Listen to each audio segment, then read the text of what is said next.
رغم ان انا النهارده موجود في الطبيعه، تقدر تقول مقضي يوم كامل، بس المناظر الطبيعيه اللي الواحد بيشوفها هنا مع التلج واخداك لعالم تاني. ما شاء الله على قمه الجمال والنظافه اللي في نفس الوقت اللي الواحد شايفها. طبعا في الغابات، يعني اقرب بيت او اقرب قريه تبعد عني حوالي 8 او 10 كيلو متر.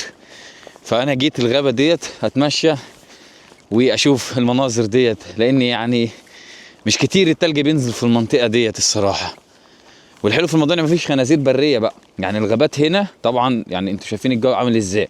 الغابات هنا محافظين عليها بشكل كبير جدا، بيهتموا بحقوق الحيوانات ويهتموا بحقوق الطيور اللي موجوده هنا، يجوا كل فتره يرموا لهم اكل، بس خاليه بشكل كامل من خنازير بريه عشان ما تاذيش اي حد نهائيا. بس شوفوا ما شاء الله، يعني قمه الجمال، وانك تاخد الحريه والراحه بتاعتك كلها في غابات زي كده.